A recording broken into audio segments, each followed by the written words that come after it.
Olá, meus queridos, sejam sempre muito bem-vindos. Eu sou Karina Carrascosa e agora nós vamos para a 27ª questão da prova de Marília do ano de 2021 da Banca Vunesp.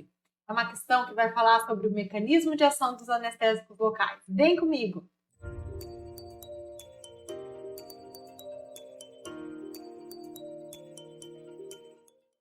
O que dizia a questão? Em relação à ação dos anestésicos locais na produção do bloqueio da transmissão de impulso nervoso, assinale a alternativa correta. O que tínhamos aqui? A. Os anestésicos locais produzem aumento significativo na condutância de potássio através da membrana. B.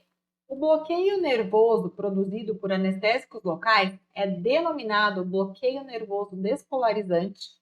C. Os anestésicos locais aumentam a permeabilidade dos canais iônicos aos íons sódio. D.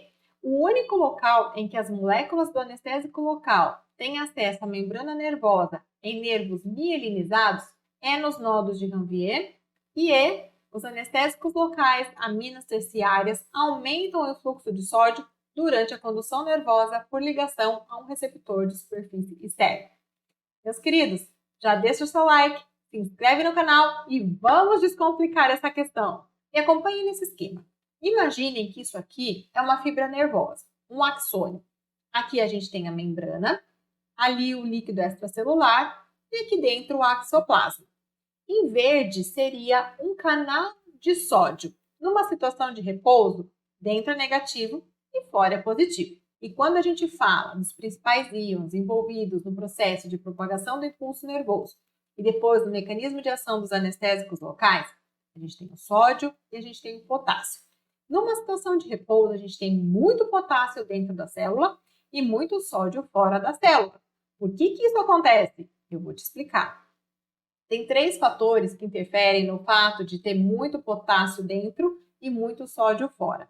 O primeiro seria o gradiente de concentração. Tem muito potássio dentro da célula, pouco potássio fora. Então, o que deveria acontecer? Sair potássio de dentro e ir para fora. Mas isso não acontece. O segundo seria a questão da permeabilidade da membrana. E a membrana é relativamente permeável ao potássio. O potássio pode ficar transitando aí. Então, se a membrana é permeável e tem muito potássio dentro e pouco potássio fora, o potássio não deveria sair? Sim, mas não é isso que acontece, por causa do terceiro fator. O terceiro fator é a atração eletrostática.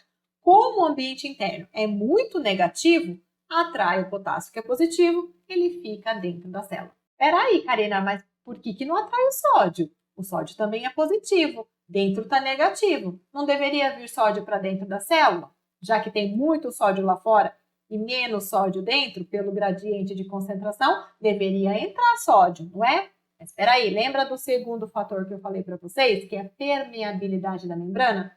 A membrana, ela tem uma permeabilidade seletiva, ou a gente pode dizer que a membrana é parcialmente permeável ao sódio. O sódio, ele não passa com facilidade, na verdade, pouquíssimas moléculas de sódio passam pela membrana. Então, o sódio vai ficar lá fora e o potássio vai ficar aqui dentro. O potássio fica dentro por atração eletrostática e o sódio fica lá fora porque a membrana é parcialmente permeável a ele. Muito bem. Quando a gente tem uma situação de excitação, o que acontece?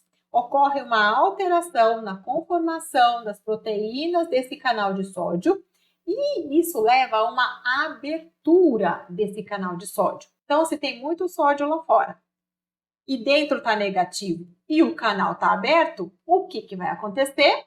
Vai começar a entrar sódio, certo? E aí isso vai gerar uma despolarização da membrana.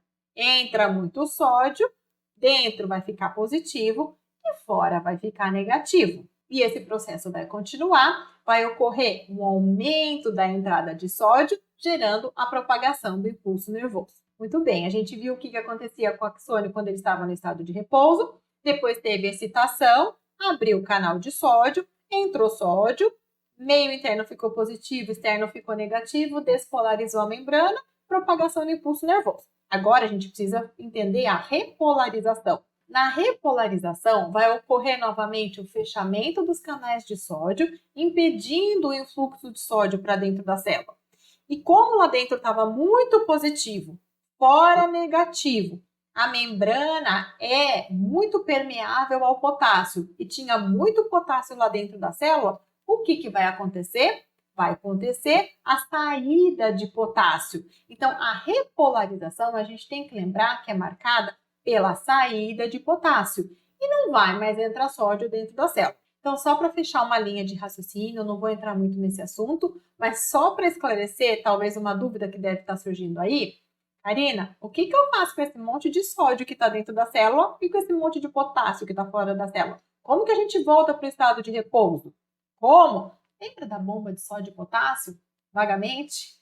Então, é a bomba de sódio e potássio é que vai trazer essa membrana para o estado de repouso. E o que essa bomba de sódio e potássio faz? Ela joga o sódio para fora e traz o potássio para dentro da célula. Geralmente a proporção aí é de joga 3 íons de sódio para fora, traz 2 de potássio para dentro da célula. Jogando o sódio para fora e potássio para dentro, a gente vai voltar no estado de repouso que a gente viu lá no começo. E aqui a gente tem que entender como que atua o anestésico local. Então, a gente tem 3 canais de sódio aqui. O primeiro no seu estado fechado, lá na fase de repouso, onde não passa sódio por ele. Depois, a gente tem um canal de sódio aberto no momento da despolarização, que permite o trânsito de sódio. E aqui a gente tem um canal de sódio tampado pelo anestésico local. Então, o anestésico local, ele vai bloquear o canal de sódio, impedindo a passagem de sódio para dentro da célula. Aí a gente não vai ter despolarização e propagação do impulso, ok? Outra situação que a gente precisa discutir aqui para conseguir resolver essa questão é como ocorre a propagação do impulso nas fibras amielinizadas e nas fibras mielinizadas e como o anestésico local age. A gente tem que entender que na fibra amielinizada não tem cobertura de mielina. Então, a propagação do impulso vai ocorrer de uma forma sequencial. Então, a gente vai ter uma despolarização sequencial contínua de segmentos curtos. Vai de pedacinho em pedacinho de forma sequencial. Nas fibras mielinizadas, aqui a gente tem em verde representado a mielina, a camada de mielina, e aqui nesses pontos são os nodos de Ranvier. No nodo de Ranvier a gente não tem a proteção de mielina e a gente tem uma abundância de canais de sódio. E como que vai ser a propagação do impulso numa fibra mielinizada? O impulso ele vai saltar de um nodo de Ranvier para o outro, tá? Que é onde tem a presença dos canais de sódio. Então, a gente diz que na fibra mielinizada ocorre uma propagação de impulso saltatória. E outra situação que a gente tem que lembrar é que a propagação do impulso ela é muito mais rápida na fibra mielinizada, porque vai saltando de nodo a nodo, do que na fibra amielinizada, que é sequencial de segmentos curtos. Pessoal, outra informação super importante. Quanto maior o diâmetro do axônio, mais espessa é a camada de mielina, mais distantes estão os nodos de Ranvier um do outro, mais rápida vai ser a propagação do impulso. Nossa, eu tô até vendo aquela questão de concurso sobre isso. Grava essa informação.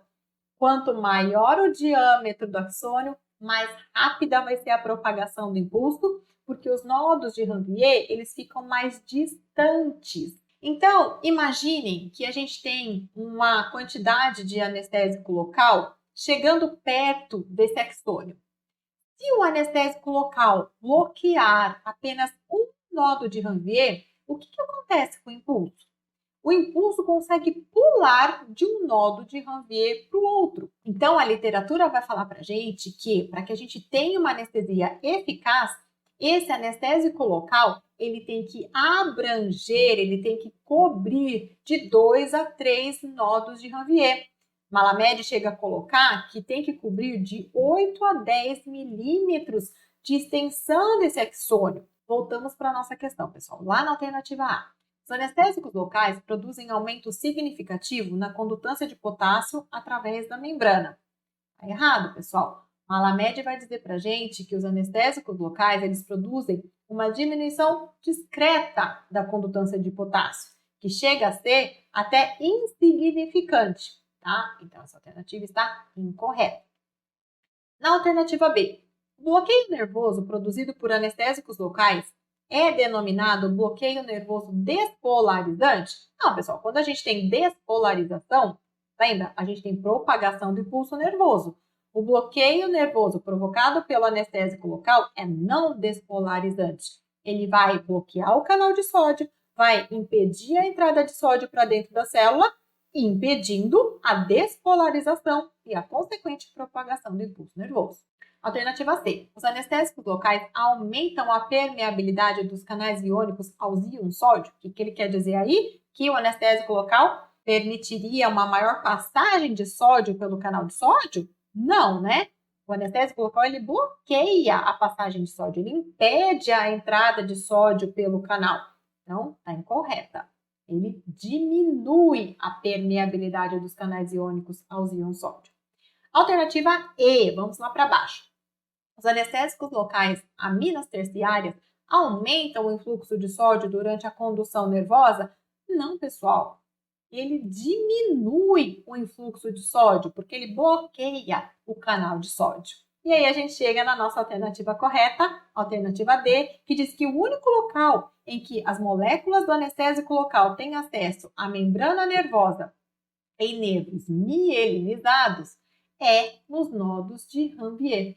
É a resposta correta da nossa questão. Espero que você tenha acertado, espero que você tenha compreendido. Agradeço a sua companhia. Até uma próxima questão. Tchau!